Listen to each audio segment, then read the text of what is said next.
All right, well, I'll go ahead and start with introductions while others continue to join us. I'm Dr. Erica Trappel, and on behalf of the Prevention Research Center for Healthy Neighborhoods, I'd like to welcome you to our December research seminars as part of our seminar series. Today, we will have Dr. Caitlin Caspi discuss several local policy actions and community-led health interventions centered in Minneapolis, Minnesota, that are meant to address health outcomes such as food insecurity, diet quality, and outcomes. If you're not connected with us, we'd love for you to connect with us today. Our social media connections are on the right-hand side. And just as a reminder, we always post our presentations, our recorded seminars on our YouTube channel, and then make those available through our website. And so we hope you will come back and share that link with your colleagues after today.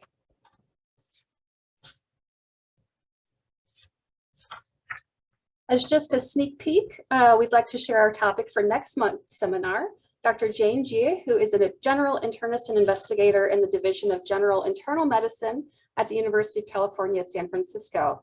She will discuss social risk factor screening and unmet social needs, such as food insecurity, in the primary care setting and its role in delivering person-centered care within multi-ethnic and linguistically diverse patient populations.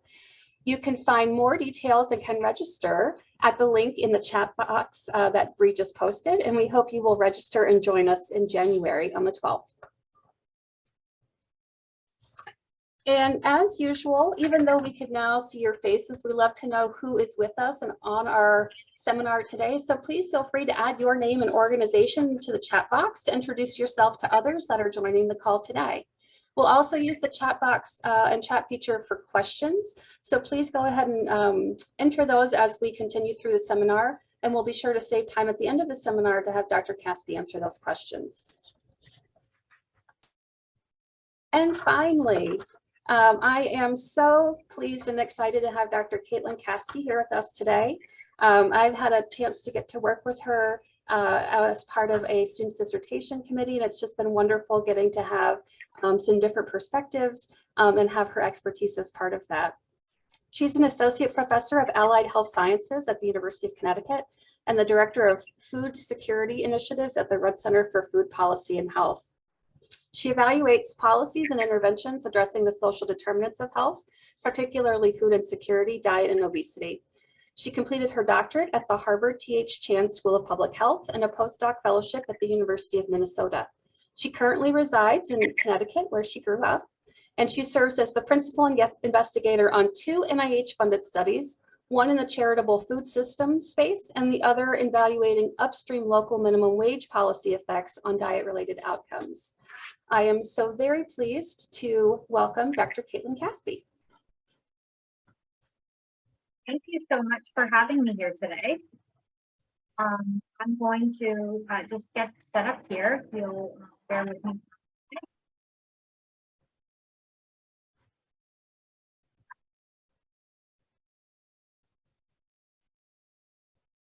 Okay, are we all set? Yes. Thumbs up. Okay.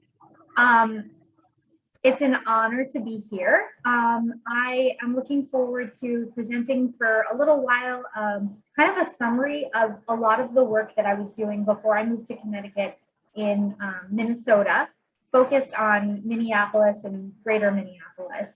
Now, I'm still involved in most of these studies and have a lot of other ideas for work that continues in both the Minneapolis area as well as talking about how some of this work might translate to other cities, other contexts. So hopefully we can have a discussion towards the end that synthesizes and takes the discussion actually broader than just Minneapolis, where a lot of these studies are taking place.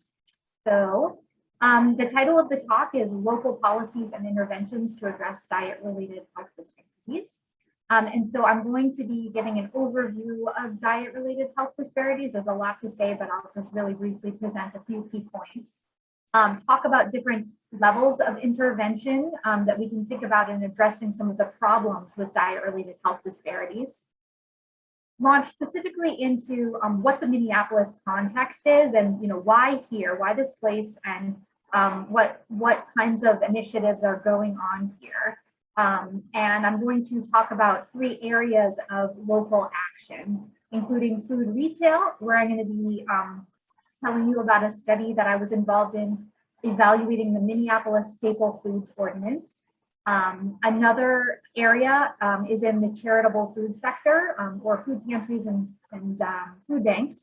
And so that one's called the SuperShelf study, and I'll be talking about that one next. And then finally, I'm going to launch into something that's a little bit of a different direction, but still related, which is a minimum wage policy and whether that could have an impact on diet-related health, and talk about an evaluation that I'm doing of the Minneapolis Minimum Wage Ordinance.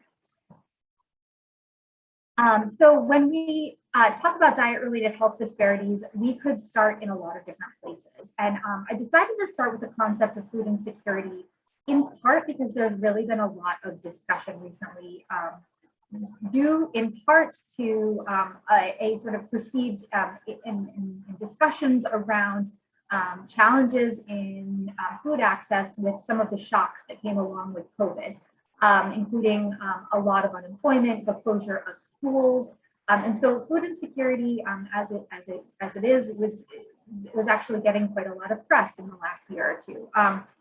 Just so we're on the same page, the definition of food insecurity is inadequate access to enough food for an active, healthy life for all household members due to a lack of money or other resources. And food insecurity is a concept that's been measured by the USDA for 25 years. But there's other ways that food insecurity has been measured over the course of the pandemic. But every year we get a national data that sort of estimates the prevalence of food insecurity. And overall, interestingly, what we did see was that food insecurity in the overall population remained level between 2019 and 2020. So between the start of the pandemic and the middle of the pandemic, essentially, these rates were stable, but that masks some other patterns that we saw during the pandemic. So this here are the racial ethnic differences in reported food insufficiency, which is a related concept to food insecurity, measuring food ability to have adequate food for the household in the last 7 days. And we see very large disparities, particularly between Black and Latinx households and white and Asian households. We see variation over time, so that these levels peaked at almost 25% of households in the later part of 2020. And so when you just look at the overall trends, it's really masking these racial and ethnic disparities. And we know that food insecurity, it has consequences for health across the life course. For adults, it's associated with mental health outcomes and diet-sensitive chronic diseases, for children as well. And so what I want to do is sort of place food insecurity not just as a problem of not enough food, but also not enough of the right kinds of food as well.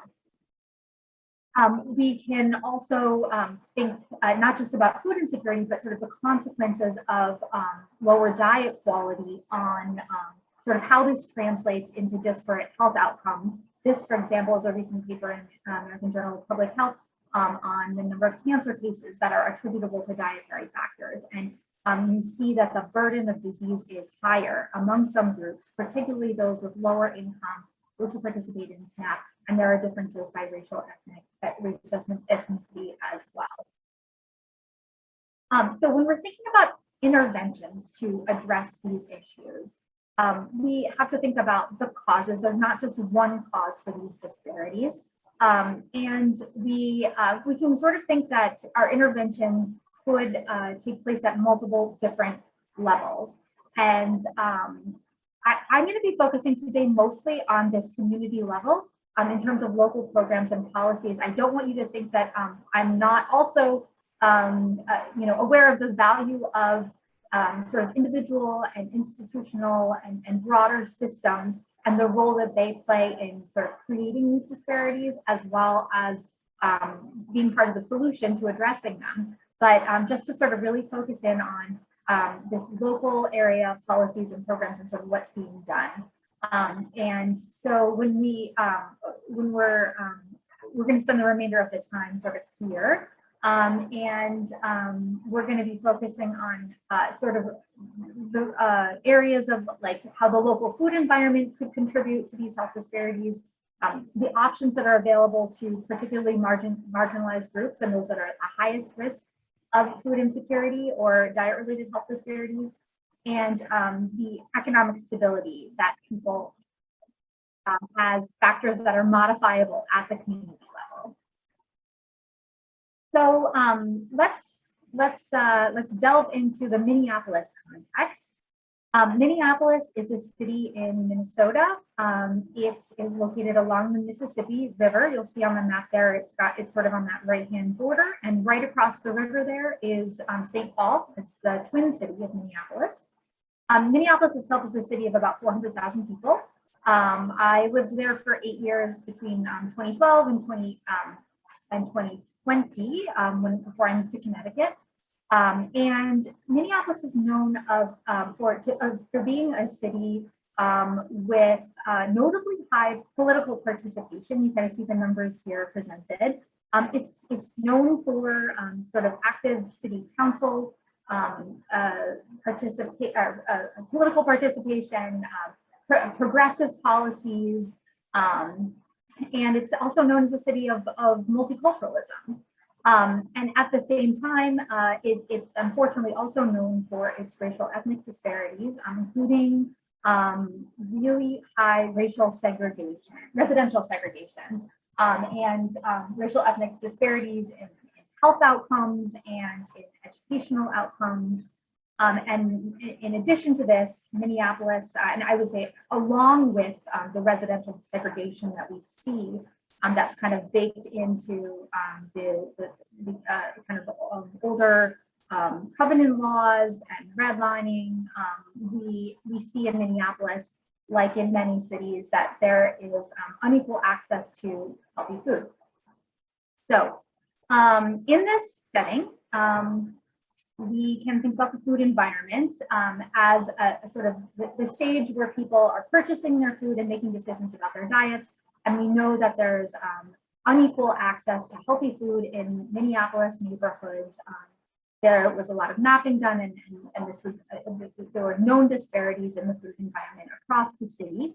And in order to address this, in 2014, the Minneapolis City Council passed an ordinance with the aim of ensuring that all licensed grocery stores or all licensed food stores that sold food in the city of Minneapolis had to meet minimum stocking standards for healthy and staple foods and beverages.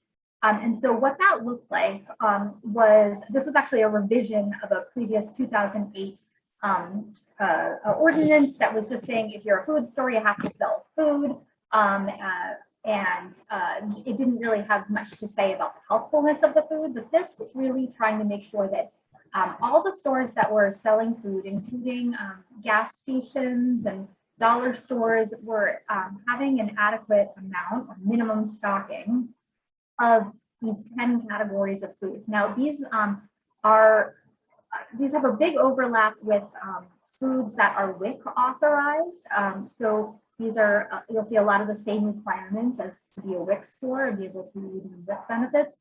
You have to meet minimum requirements for selling milk and cheese and eggs, as well as 100% juice. And there are specific requirements for fruits and vegetables. For example, that stores have to sell at least 30 pounds or 50 items of fresh and frozen fruits and vegetables in at least 7 varieties. 5 of those varieties must be fresh and no more than 50% for a single variety. So this was the first ordinance of its kind in the US. And we, along with a team of other researchers at the University of Minnesota, we sit here, Melissa Laska was the principal investigator. We set out to evaluate the effect of this ordinance on the nutritional quality of food in the stores, as well as the healthfulness of the purchase of the food that people were purchasing in these stores. And we were focusing on small to mid-sized stores. So obviously we didn't think we'd really see a change in these large grocery stores. The purpose of the ordinance was really to affect the smaller stores that might not have already been meeting this already, because we know that there are fewer large grocery stores in some areas of the city. And so for the design of the study, we compared what was happening in Minneapolis and stores there to stores in its twin city, St. Paul, where there was no Staple Foods Ordinance. And so this is the set of stores that we were evaluating. You can see they were all corner stores, gas stations, pharmacies, or dollar stores. If they accepted SNAP benefits, then they had to stock this amount of healthy food. Most of them were, by the way, accepting SNAP benefits.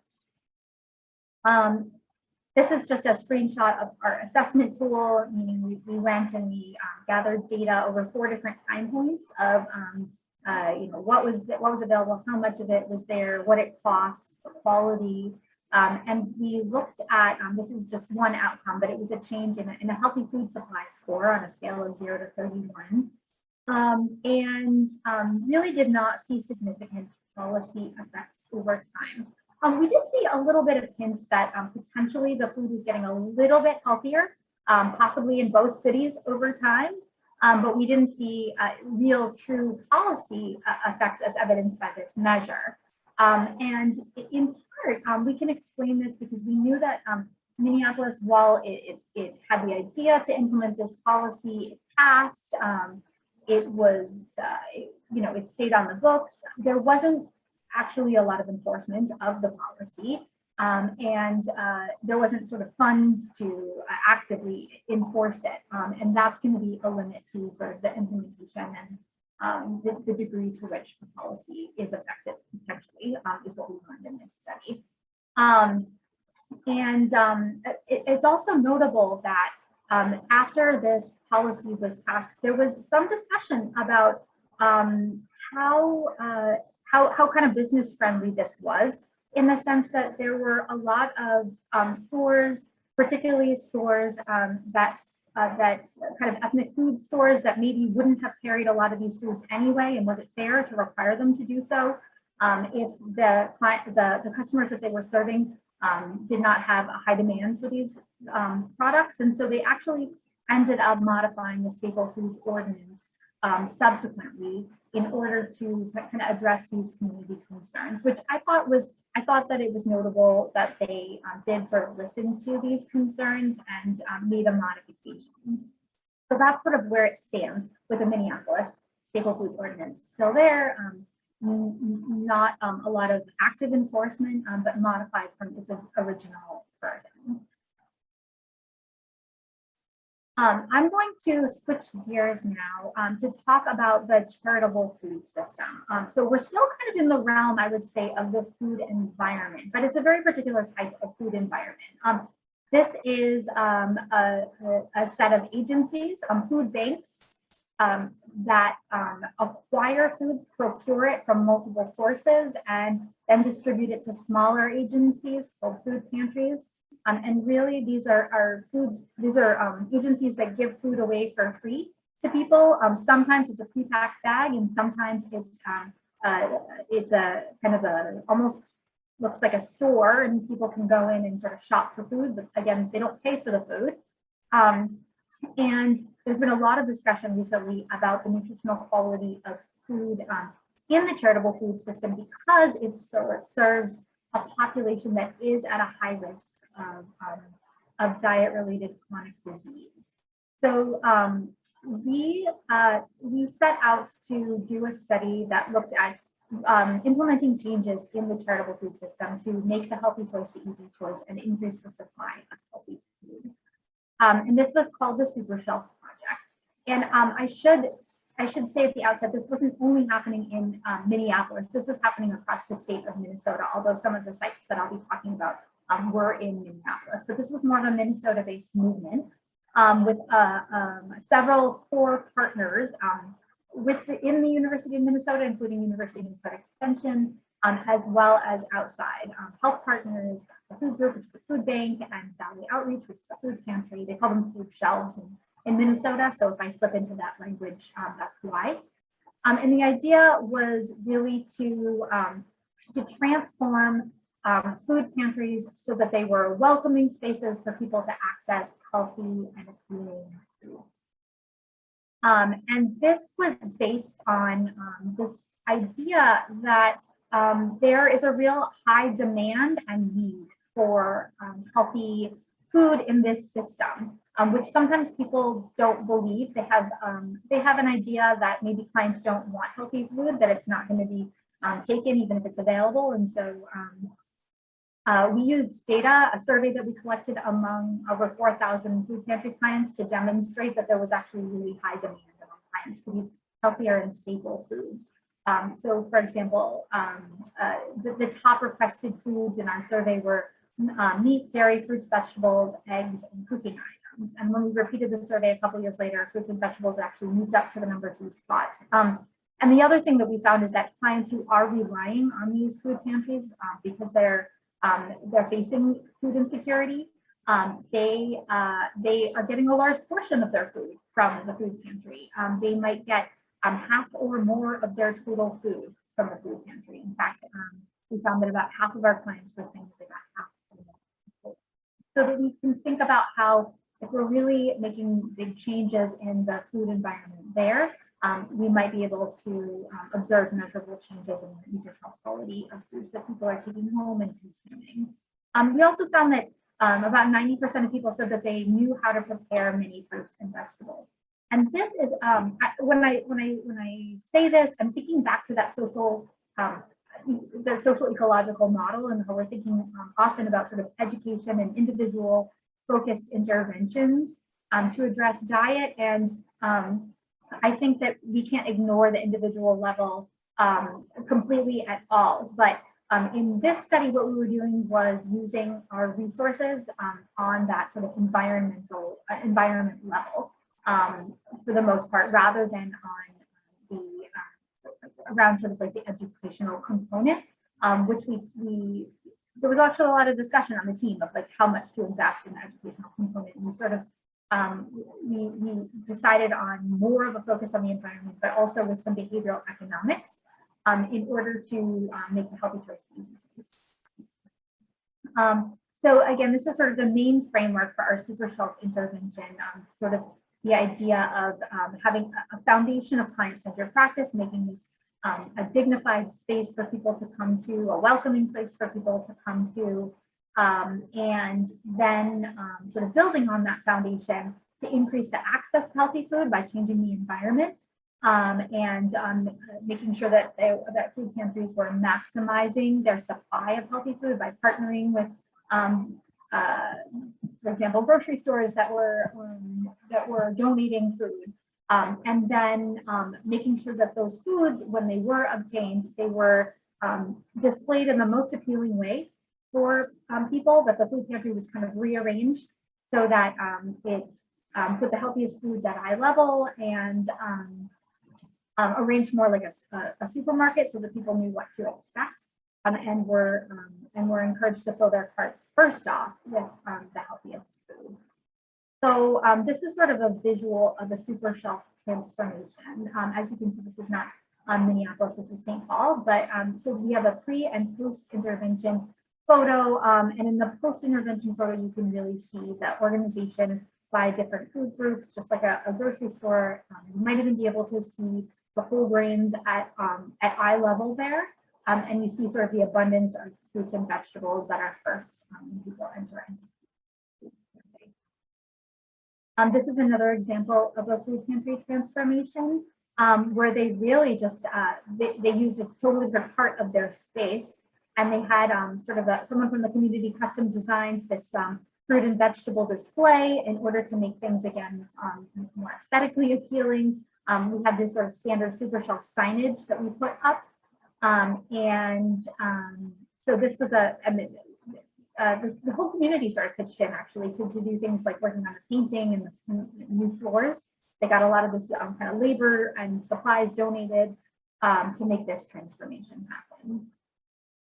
All right, and then this final transformation is another one that really just shows you how it went from a kind of there was a degree of randomness in the pre-intervention photo of what people were sort of taking first off when they entered the food pantry. And then in the bottom photo, it looks much more like a small market. So we did an evaluation of the effects of SuperShelf on diet-related outcomes in 16 food pantries, and we randomized them to intervention or delayed intervention group. These 16 were all choice-based food pantries. So they include among them the 3 that you saw photos of there. So we measured a lot of different things before and after the transformation, as well as in the delayed intervention group. So the delayed intervention group, all the measures were done before they transformed, but we offered them an opportunity to transform after we had collected the measures.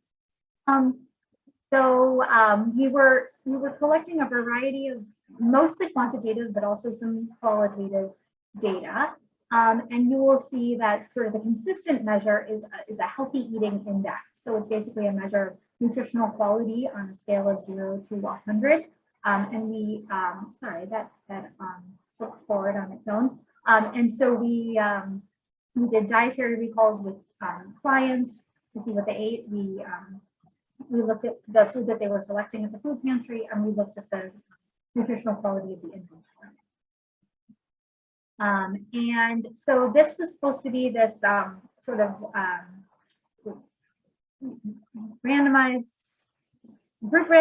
study. We were going to be able to look at pre-post effects, and then 2020 happened. We had collected data on baseline data on everybody, but complete data on only 11 food pantries. And then 2020 happened.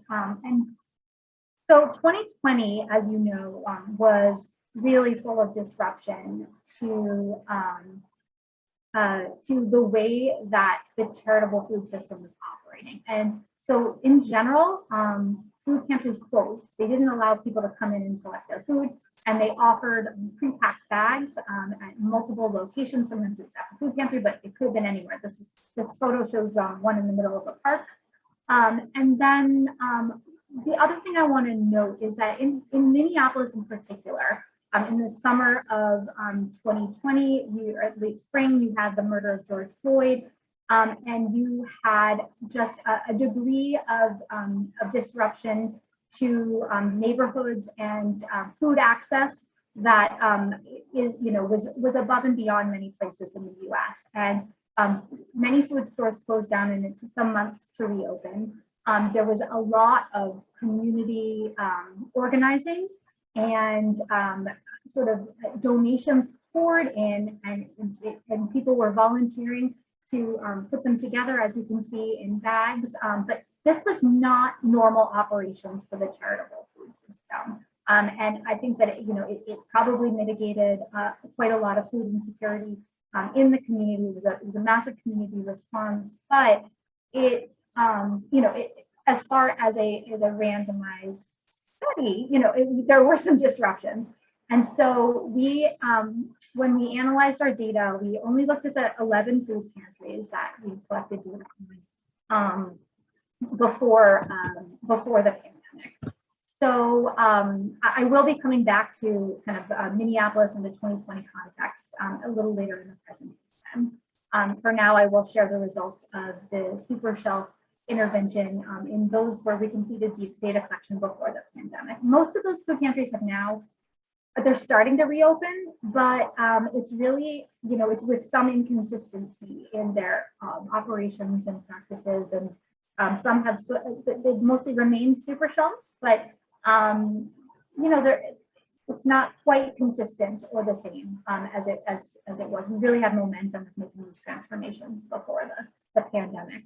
And have made about 40 in total of the food pantries and made these types of changes when we evaluated a certain.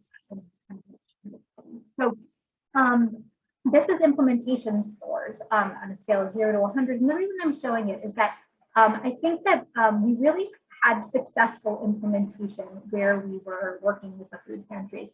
There was a certain degree of buy-in where we were able to really over the course of several months make these changes.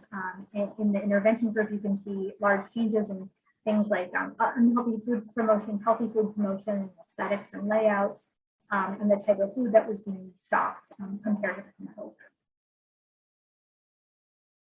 However, we didn't see significant changes in the diet quality measures that we had looked at. So inventory nutritional quality scores did go up just a little bit in the intervention group, but not in a statistically significant way. There was really no change in the nutritional quality of client parts, and there was really no change in the diet quality that of what clients were reporting to. However, we did hear a lot of sort of reports of satisfaction, client satisfaction. In our qualitative interviews, this was coming up a lot. Clients are happier, people are more content with making their choices. And we also sort of heard a change in management's perceptions about what their clients wanted. For example, a quote like, "We weren't going to spend our money on whole grain items on brown rice because people don't like those anyway," which isn't true from what we're finding. And we've been working really hard on making it a friendly, positive environment, and SuperShelf has led us in the right direction. And so even though we didn't see changes in the diet-related outcomes that we had set out to measure, we did find that the intervention was feasible to implement, and really people at multiple different levels liked the intervention, from clients to food shelf managers and volunteers. So what do we do with that information? So we're still in the process of doing a lot of analysis with our SuperShelf data and trying to dig in a little bit into where there might have been movement. We know that probably in the next phase of work, we'd make modifications if our goal was really to change diet-related health outcomes. But among my community partners, the discussion is really around sort of the elements of client satisfaction and whether or not this is sustainable, and like how to make it more accessible to other food pantries, because there could be value in it, even if it doesn't change nutritional quality in a measurable way. Nutritional quality is sort of notoriously difficult to change. So, with that, I'm going to be shifting gears once again and sharing sort of the final piece of intervention evaluation. It's really a policy evaluation. Is going to discuss the wages study, which is an ongoing study that is happening in two places, University of Minnesota and University of North Carolina. And what we're doing is we're looking at the effects of a minimum wage increase that's happening in Minneapolis, and how it affects diet-related outcomes in Minneapolis compared with in North Carolina, where there is no minimum wage. And so Minneapolis passed its minimum wage increase in mid-2017 by City Council, same City Council that did the Staple Foods Ordinance a few years prior. And it was one of, I think it was like the 40th local jurisdiction to increase its minimum wage above state levels. And interestingly, states are also increasing their minimum wage above federal levels. We're seeing this quite a lot all across the US. And so it's really in kind of the moment discussion of like what happens when you raise the minimum wage, and can we measure effects on health, because there is some evidence that minimum wage can have beneficial health outcomes across the life course, from affecting birth outcomes to premature mortality. But the conceptual framework that we're really working with is really considering these particular pathways. So with that, an increase in minimum wage would increase household income, which would affect potential behavioral mediators and contextual ones as well. So things like increased food purchasing, food assistance program participation, overall food security, those things combined would change towards the positive to affect diet quality, which could in turn affect body mass index. Now we know the body mass index is also affected by many other pathways, and so we are also measuring other things on the pathway: stress, spending on health-related resources. We've got a couple survey questions on sleep and physical activity and medical care as well. And the other thing I want to note is that we think that that potentially an increase in minimum wage, if you think it's going to affect all of these potential mediators, it could have an effect not just on BMI. That is what we're measuring in this study, but there could be other positive effects on other health outcomes that are perhaps equally likely. So in this study, we are following a cohort of low-wage workers in Minneapolis that we enrolled in 2018, just prior to the minimum wage increase beginning in Minneapolis. And we also enrolled a comparison cohort in Raleigh, North Carolina, of low-wage workers. And we're following them annually for height and weight measures, survey measures. We're collecting data on their pay stub, and in time 1 and time 5, we're also measuring receipts, receipt purchases. We're doing a difference in difference analysis of the change over 5 years in these two.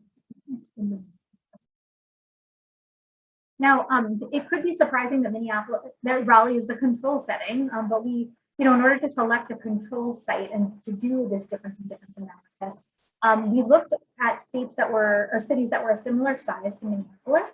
And then we also looked at cities that were located in states with a state level preemption for local minimum wage increases. So what this means is that Raleigh, even if it were the type of city that would pass a minimum wage increase, would not be allowed to do so given state laws.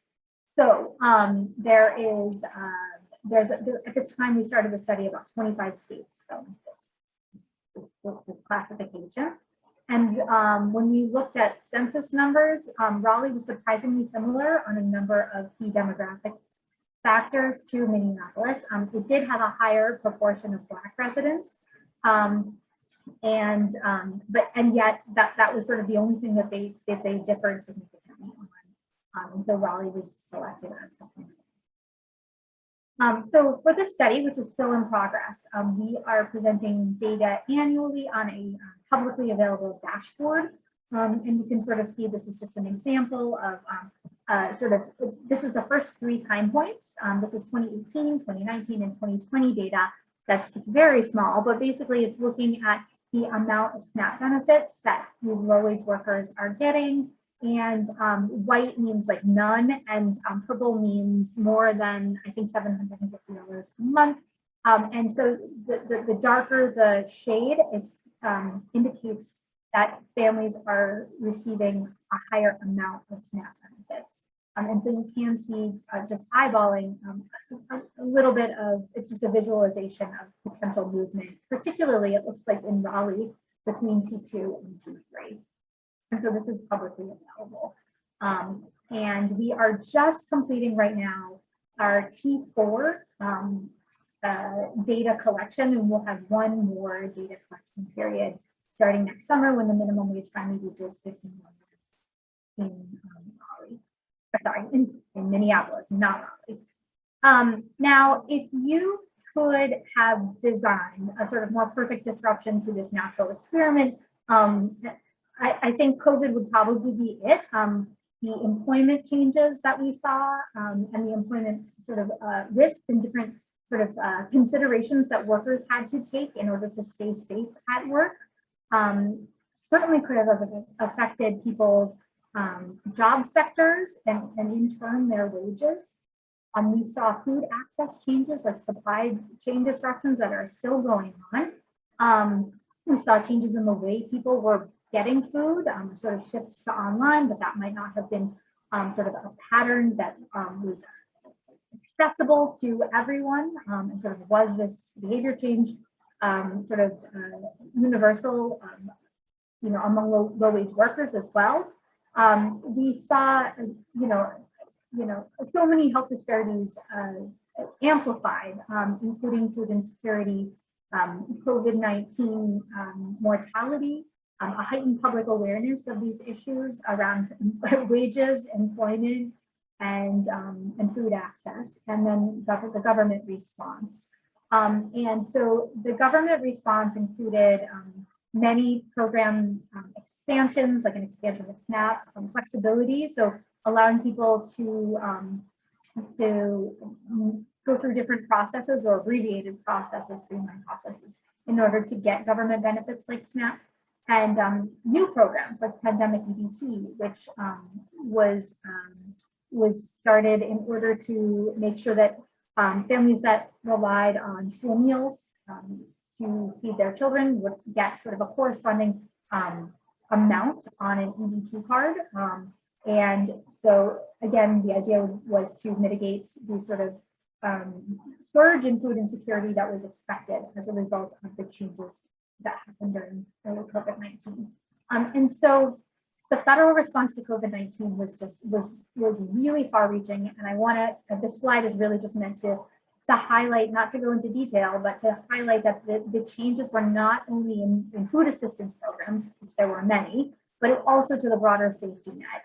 We saw free stimulus checks. We saw things like the new child tax credit as part of the American Rescue Plan, and things like eviction moratorium, all of which is going to change the balance of people's economic stability, change the amount that they have in their bank account, if they even have a bank account. And so it was really, it makes for some interesting analyses that we're going to be conducting in our study now, when we did not expect any of this. And so changes between Minneapolis and Raleigh are unlikely to be accounted for just by a change in the minimum wage. So all this really keeps it interesting as far as a research project. This is just a little bit of data that I'll show you from trends between 2018, when we started the study, and 2020, mid-COVID. This is all the end of 2020, we're collecting the data. We did see that wages went up in both cities. The difference between the cities was not statistically significant. These were all people who participated at all 3 time points. We saw that food insecurity declined in both cities. It could have had something to do with the massive expansion of both safety net policies and food assistance programs. Again, this difference wasn't statistically significant, but it did trend downward.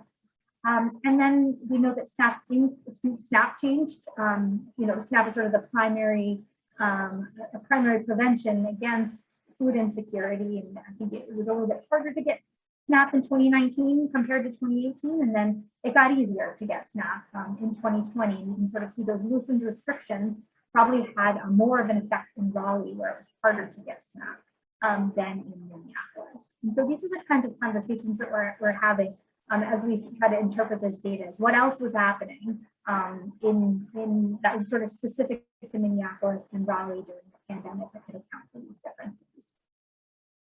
I also want to note that we are conducting qualitative interviews with participants. We did collect qualitative interviews after 2019, so just before the pandemic, and we plan to conduct more qualitative interviews after in T5 to sort of understand participants' experiences of the minimum wage increase, and we will be able to then also ask about the effects of the which I think is just going to be able to allow us to interpret our data with much more depth. One example of something we've done in the qualitative interviews was that participants hadn't really seen or experienced that they were reaping benefits from the minimum wage so far in Minneapolis. It had gone up twice, not to $15, but it had gone up twice. But people were kind of expressing a skepticism that they would ever really allow them to get ahead, because when minimum wage goes up, the cost of living goes up. So in the remainder of this, and sort of I think some of the interventions that we're going to be talking about, the interventions that we have talked about, and kind of putting this back into context and back into the social ecological model. What I'm interested in doing next, and what I sort of have my eye on, is studies that really can take into account the levels of policy and the potential interactions between these policies, so local policy as well as federal policy. And not just account for kind of federal food assistance policies like SNAP changes, but also kind of broader safety net policies like the child tax credit, which is expected to have childhood poverty, for example, and other types of policies that are meant to promote economic prosperity, like changing housing policies, making it easier for people to buy houses without crushing debt, and ultimately promote reducing food insecurity and anxiety. I will stop there and hope to spend the remainder of the time talking about this stuff with you guys.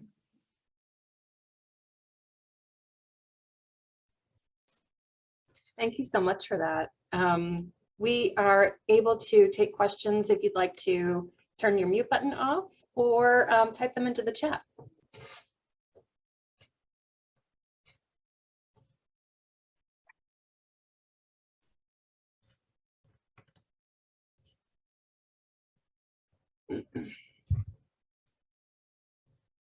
I have a question, but I want to make sure I don't monopolize. Dr. Caspi, I really appreciate the last piece you just talked about sort of thinking about the interaction across policies and the layering, and where you're thinking about the effects of even the child tax credit. How are you thinking about potentially monitoring the effects of some of those interactions? How might we operationalize those? I know that's always a challenge in this sort of work, and I'm wondering how you're thinking about that right now. Yeah, good question. We're still grappling with that. So right now we're at the phase of essentially identifying the policy context in a systematic way in Minneapolis versus Raleigh in this study. And what we want to do is we have collected some data on who participated in what over the course of the pandemic. And so we can, what we're hoping to do is actually look at, use kind of like growth mixture modeling to look at sort of like who improved over the course of the pandemic, who stayed the same, who maybe even got worse, and are there associations with participation in these programs, federal food assistance programs, maybe as like one set of variables, and these other like major, financial boosts like the stimulus checks, as another set of variables, and then need control for other things like household factors. So I mean, that's an idea we pitched to a funder, for example, but it's really hard, and we are like looking for other ways to measure this, and not just in the wages study, obviously. But I guess I started off this study, or during COVID, it's become increasingly apparent that it's, there are just so many levels of, not just of policy, but of different environments that, that I guess, yeah, I was humbled and really appreciate, let's just say, the need for mixed methods in an analysis like this. And I don't know that there's one quantitative study design that would really convince me that like one policy can account for like all the effects, right? Yeah, absolutely. I encourage others to turn off your mute button and ask questions. Tim, I see you. Hi, Caitlin. Hi. How are you? Great to see you in this venue. Congrats on all your stuff. Thank you. I do have specific questions that I won't just be effusive, but I really appreciate that you emphasize food quality and you leverage some randomized designs and you consider like the fundamental drivers in the policy realm. I sort of have two questions, but I don't want to monopolize. So the first question I have is, to sort of follow up on Erica's question, how do we operationalize success in these areas? Food quality is clearly where we need to be headed, nutrition security, and HEI seems really helpful and maybe the best we have at the moment, but what are your thoughts on that? Like, is it possible that some folks had a better diet but had a similar HEI? anything you will have to say about that, I would love to hear. Yeah, it's something we thought about a lot. I mean, I'll again say I was humbled by these results because we had pilot data that showed a 12-point increase in our pilot site in the nutritional quality of what people took home. And so that was more than we were powered to detect. I was thrilled, but those did not play out in the larger study. Part of the thing about the intervention was that we didn't look at nutrition labels. It was more about food category, promoting full categories of food, but we weren't looking at sodium labels, right? We weren't looking at added sugar amounts. We just put all the like mixed meals like way at the back, right? But maybe that was too blunt an instrument. So I'll say that. And the second is that we are now looking at a different system that's really meant for the charitable food sector. Called SWAP, or there's a set of standards that have recently been developed. SWAP is just one version of them, but it's like Healthy Eating Research has they put together a panel of experts in order to kind of set to create standards for the supply of food and what to recommend in this system. And it's based mostly on sodium, added sugar, and I'm sorry, the third one is sodium, added sugar, and what's the third one? You got it. What's the third, like P? Fat. Yeah, saturated fat. Thank you. Yeah. So the idea is that it's sort of it's a different system. And I'm working on a validation study that is meant to kind of compare Healthy Eating Index with this new SWAP system to further validate the SWAP system to see if it correlates essentially with the Healthy Eating Index and is a better measure for use in food pantries. Very cool. I could just go with a series of compliments, but I think I'll let other folks talk unless there's quiet. I have one more question maybe later. Thank you, Caitlin.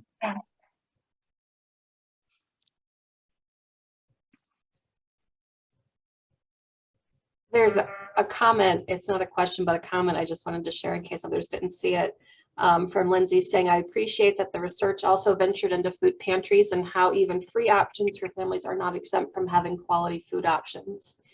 I think that is still, perhaps it's not surprising to those of us who are a little bit connected to that space, but it is absolutely something that needs to be said over and over and over. Yeah, I think that the conversation has just moved so incredibly in the last decade about the attitudes of I think across the board, sort of what people should be able to expect when they get to the food pantry, and what people sort of understand to be a dignified experience and kind of offered. So that's been sort of the most exciting part of the SuperShelf work actually, is seeing those conversations really, seeing things turn from conversation to action.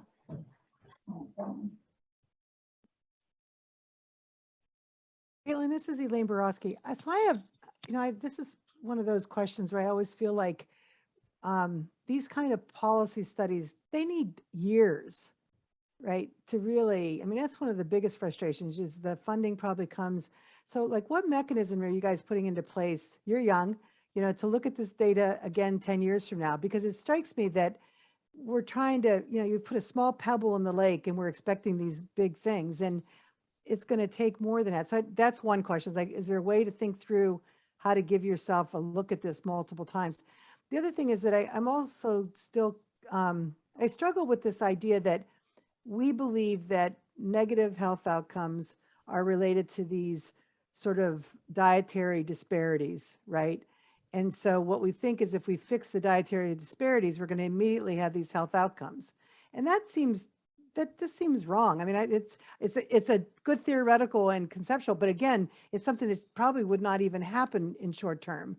So I'm just, thinking, how are you thinking through about not, as somebody who's had enough null trials themselves, like how do you not get kind of like, we need to get more of this information out there without believing that this didn't work Like, or that's, you know what I mean? So just some thoughts on those two things would be great. Thank you. Those are the hard questions, right?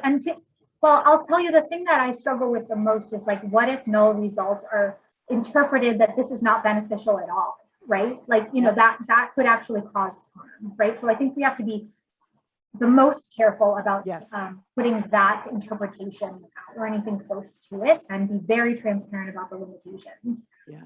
So I do try to do that, but you know, and again, and the qualitative work really helps with that as well, because it becomes, you know, you can offer with the narrative support.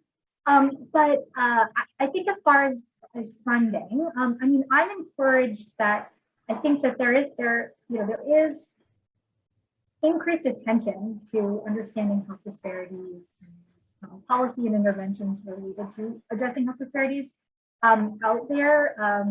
Robert Wood Johnson Foundation and Healthy Eating Research are doing, you know, really good jobs supporting those work. But you're right that oftentimes those are like, you know, 18-month studies or 3-year studies. What I got was called a time-sensitive obesity policy evaluation, and it was a 5-year study, which is a little longer than some. However, it required that obesity is essentially the primary outcome. Even if it could affect other outcomes. We could have looked at diet, but really it's called a time-sensitive obesity policy evaluation. And I think that what I'm hoping for is actually an opportunity to follow this cohort for more than 5 years, and not just, and it's not like a renewable R01. So, you know, what if it becomes a longitudinal sort of cohort study of long-term COVID effects? Or economic effects due to COVID. So I think there is potential in study designs like that, but you're right. This is a challenge. Yes. Really nice though. Nicely done. Oh, so I see. Yeah, thank you so much, Dr. Caspi, for the great work that you and your team are doing. I think it's increasingly becoming evident that one intervention is not going to address the problem. Do you have any thoughts on how we can actually implement some systematic intervention? So like with the SuperShelf, having like some transportation intervention, having some economic opportunity intervention, and being able to like do all that as like one study for us to see like whether that will make any impact. Do you have any thoughts? Is there a possibility? Well, I mean, that's the dream, I think. I think it's really hard to, within the constraints of like funders and what they're looking for and the budget limits, I think it's hard to do that. I think the best bet is sometimes like naturalistic settings, and rather than sort of like trying to in a more laboratory sense intervene at different levels, it is about looking at, say, the difference like layers, the layers of like what's sort of naturally happening in an environment compared. But I think you need a lot of data. You need more than 2 sites to do that study. And so who's going to do that study? I don't know, but I want to keep tabs on what's happening with that study. I know I didn't answer your question very well, but like I'm game if you have an idea. Not yet. I don't have an idea yet, but if I do, I'll reach out to you.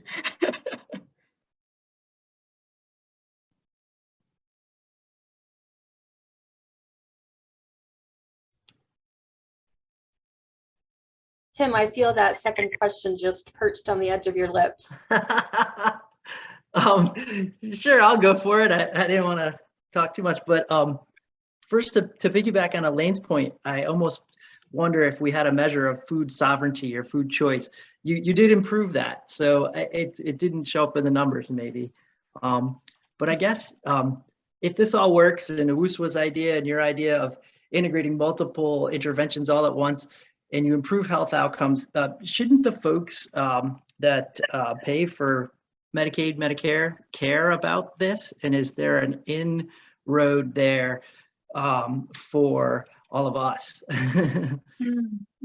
Yeah, I mean, I think that I think collaborations between like healthcare and like social needs are becoming increasingly part of the conversation. I don't think that all the answers have been worked out there. Like, I just think there's so many implementation challenges, and that's really where people are getting caught up. So I see the potential, but wouldn't they be responding to the numbers that we've got to put forward those numbers and that evidence first, right? I don't know, maybe it's a chicken and egg thing, but I think, so I think it's both. They're starting to pay attention to like the diet stuff, but I think they're also starting to pay attention to those like the social risk factors, like the housing instability or food insecurity, as social determinants of health that are modifiable and maybe modifiable in a clinical setting, maybe not, based on sort of the, again, environment, context, community capacity, community strength of partnership, all those things.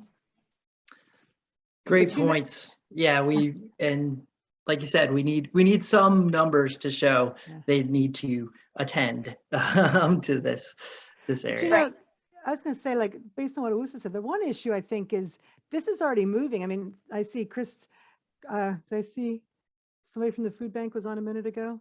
I don't know. I thought, you know, there's a project right now that we're involved with the food bank and Better Health Partnership, where that's the goal is basically to collect the evidence, because the MCOs have said they'll pay for a food pathway, right, through the community health worker model, if we can demonstrate that providing food, right, changes some of the negative outcomes in both the pregnancy and the birth. But the problem is, goes back to what Wusa says, is that we're throwing all kinds of stuff. So now the community health worker is also providing the housing and all these other things. So when the end of the day comes, now how do you tease out what was the food, what was this? So it's like, we always say these one interventions are not a good idea, but if you then pile on, we can't do these huge trials where you put, 100 people here, 100, I mean, that's in a community that doesn't work. So that's the other side of that coin, right? Is if you put too many interventions together, then you don't know what's driving it. But sure, the MCOs I know locally in the state of Ohio, at least from a food standpoint, are interested in evidence that if we can show that providing food to pregnant women and people, that the baby and mom outcomes would change. If that were the case, then, yeah. I was seeing Audrey talking about the food prescription programs, you guys. Yeah. Interesting. This is a great discussion, you guys. Yeah, I think we're in the infancy period here. It's just still, I have no idea where it's going to be. In some ways, it feels like this is the test, right? Like, it's like, if it doesn't work, then we don't demonstrate that, like, we can get past some of these implementation challenges. Yeah. What's going to happen? But then what does it mean? Does it work? Like, that's still the, like. Yeah, that's true. What does it mean? Yeah. I had a question less policy and big picture related, but more on the pantry manager side. And I was wondering what were some best practices when it came to interactions and describing SuperShelf, and sort of what are some of the big takeaways from that? And then we're also looking into SWAP 2 with our REACH funding, because we know that that's what Healthy Eating Research Committee has suggested as the platform to implement. So I was just wondering on any best practices or tricks when it comes to training and interacting with pantry managers who are already now, over the last 2 years, completely overrun and overburdened, and now asking them to implement a nutrition standard or a food ranking system is also burdensome. So I was just wondering if you have any suggestions or feedback from that. Yeah, you're totally right. It's a great point. So the thing that was great about SuperShelf was that it had a sort of like magnetic appeal, because it came along with a visual transformation. People really wanted to participate. So we, for our NIH study, we had 63 unique applicants, food pantries, who filled out like a lengthy application in order to be part of our study and get transformed. And it was actually a pretty big incentive. They got like up to $5,000 to do this sort of top to bottom transformation. And at the end, they had a lot of things to be to be proud of that could really be like displayed to funders, and like it was a change that they could really, a visual change that they could really take credit for. And so that was a huge incentive. And so people were coming to us, and you know, even if they didn't participate in our evaluation, we transformed about 40 pantries over the course of a few years. Now, as I said, we lost some momentum, and we're at the point where we're like looking around and having conversations and saying like, what's the next stage in this? And when I think it's been a little different with SWAP, where it is more in the realm of like, it's nutritional standards, which doesn't have the same sort of like incentive associated with it naturally, right? People maybe think it's a good idea, but you know, if there's too many barriers there, it's not going to happen, particularly in the face of competing capacity. So what we're trying to think of actually with SuperShelf is like, are there ways to pair like sort of SWAP tools with elements of SuperShelf? Right. And so part of our next analysis with SuperShelf is to look at sort of were there pieces of the intervention that were associated with changes in SWAP scores in SuperShelf food pantries. Even though we weren't implementing SWAP, we thought we might see change in like SWAP related scores. And so if we think that like maybe, you know, pairing SWAP with something that really looks like an incentive to a food pantry might be a way to go. But we didn't have to work very hard, actually, to get people on board, which was nice.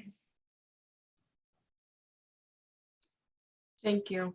The other thing I'm just thinking about is pantries who have moved to a distribution model of like they're not going, some of them are choosing maybe not to go back to choice pantries because drive-through models have been successful for them in terms of volunteer and the number of food and just all of that. So it's also, that's, I think one of the things that we're noticing is how to resell going back to choice as well. Absolutely. Yeah, gosh, yeah, to think that we might have backtracked during COVID. I mean, that's another idea for a study. I feel like there's actually a lack of evidence showing sort of like what changing to choice does. Maybe I could be wrong about that, but in my view, I guess I just feel like people sort of assume you know, it's better, like we believe in it, but like where's the sort of like what are the benefits? Are there can we measure like client satisfaction and mental health benefits or less stigma, nutritional benefits? I think that we need to have that conversation. It feels like backtracking, but we still need to have that conversation to build that evidence base too. Yeah. There's a question in the chat about, I'm going to go in reverse. Are you considering cultural differences in languages in your food pantry models? Yeah, we are. So in fact, an exploratory aim of our NIH study was to look at improvement of culturally specific foods in the food pantry. Actually, what happened was that between when we wrote the grant and got funded and started it up, we were going to have it be very metro focused, like Minneapolis and St. Paul focused in the original conception, and it became more Minnesota wide. By the time it was funded, there was actually so much going on already in the Twin Cities that you know, we moved outward, which is great. We had a little bit less sort of like cohesion in the conversation around culturally specific food, and it became more challenging to conduct that work outside of the metro areas. Not because there wasn't any need for it, but it was a different conversation. So I think that part of our intervention was understanding the needs of clients. So it's like, are you conducting surveys? Are you getting like a measure of demand and what's missing for people? That's sort of how we approached it. Do you know your clientele, and how are you responding to their needs? And we also had sort of a scale in our implementation scale. Culturally appropriate foods was incorporated into that, and like you needed to have a certain amount of culturally appropriate foods in your set of foods.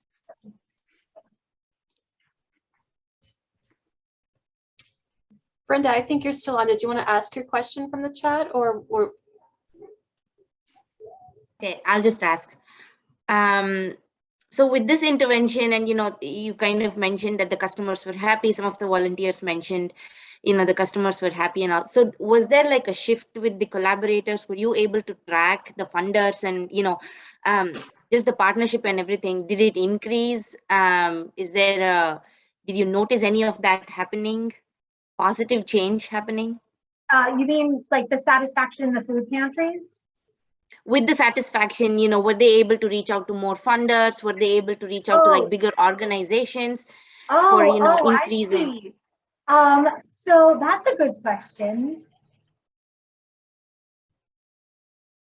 I would not say that we found that necessarily. So we did actually this thing called a ripple effect mapping, where we kind of got together our collaborators and tried to like map out what the sort of unexpected consequences of SuperShelf was. And it's been a long time since I read over that report. But so it's possible it's in there, but that's not like a really salient thing. We did actually see food pantry funders say, like, if you're applying to be a SuperShelf, we want to support you. So it's almost like the funders latched onto it rather than, which we didn't love, because like it sort of set us, I don't know, that was an unanticipated effect, right? Rather than coming from a SuperShelf that had completed and was proud and sort of like went out and got funding. We didn't want to see it as like a bar that people needed to meet if they didn't have the capacity to. So that's a subtle difference. You're reminding me that I should pick up that ripple effect mapping report again and try to publish it. Thanks for that question, Brenda. Thank you. There's a comment that I just wanted to share that Dr. Jen Kim Mozleski left before she had to hop off, which was just commenting on the importance of examining minimum wage increases, since providing more food isn't always necessarily the solution to food insecurity. And she said she just looks forward to closely following that, and thank you for the presentation. I think that's a great point. Any last questions for Dr. Caspi today? This has been a wonderful, wonderful both presentation and discussion. I hope everyone would be able to turn on their cameras and just give Dr. Caspi a round of applause.